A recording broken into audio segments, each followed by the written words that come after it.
When you picture New Zealand, you probably think of these incredible, stunning landscapes, right? A super high quality of life. But behind that postcard perfect image, there's a really surprising economic story unfolding, one that's forcing thousands of Kiwis to make a pretty tough choice. So today, we're going to dig into the real story. And this is the central question, isn't it? It's a total paradox. I mean, if New Zealand is supposed to be one of the best places to live on the entire planet, why are its own citizens leaving in record numbers? That's the big mystery we're unpacking in this explainer. So, on one side, you have the dream. This is the New Zealand the world sees and falls in love with. But then you have the reality for the people who actually live there. And it's this huge gap, this divide between the promise of paradise and the sheer financial pressure of daily life, that's at the heart of this whole thing.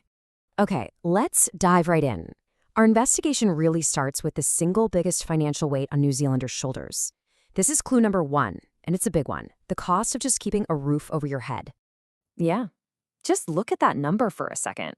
Over $1 million New Zealand dollars for a typical home in a city like Auckland. For so many people, a number like that has gone from being an aspirational goal to just a flat-out mathematical impossibility. It's intense. Now, this is where it gets really interesting when you see how New Zealand compares to other countries. This chart shows the house price to income ratio, basically how many years of an average salary it would take to buy an average home. And look, while houses are expensive almost everywhere, that gap between prices and what people actually earn in New Zealand is just massive. It puts it deep into the severely unaffordable zone. And this quote, wow, it just brings it all home, doesn't it? This isn't about stats on a spreadsheet anymore.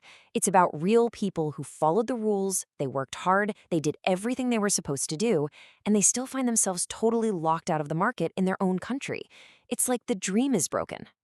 So let's build on that, because an expensive house is one problem, but it becomes a completely different kind of challenge when you combine it with the second piece of our puzzle, the paycheck problem.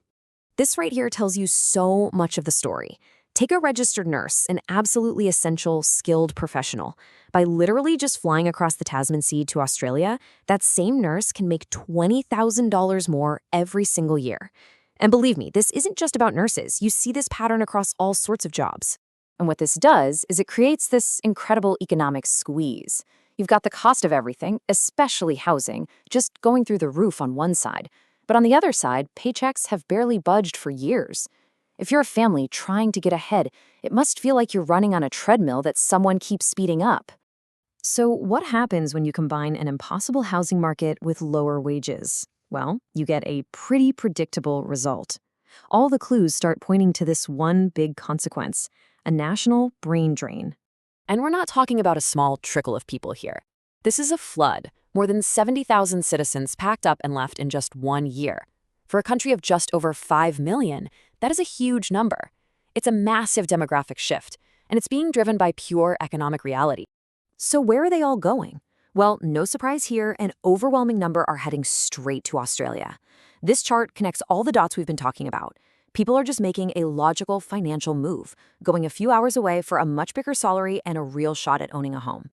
And it's really important to understand what a brain drain actually is. The country isn't just losing people, it's losing its most vital talent. We're talking about nurses, engineers, teachers, tech workers, the exact people you need to build a healthy economy and a strong future.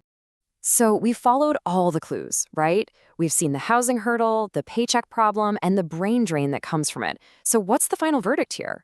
Why are so many people really leaving New Zealand? It really boils down to something as simple and as brutal as this.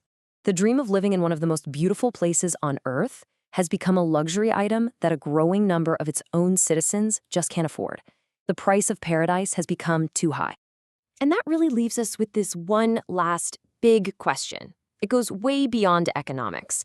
What is a paradise truly worth if the very people who build it, who serve it, who love it, can't actually afford to live in it? That's definitely something to think about.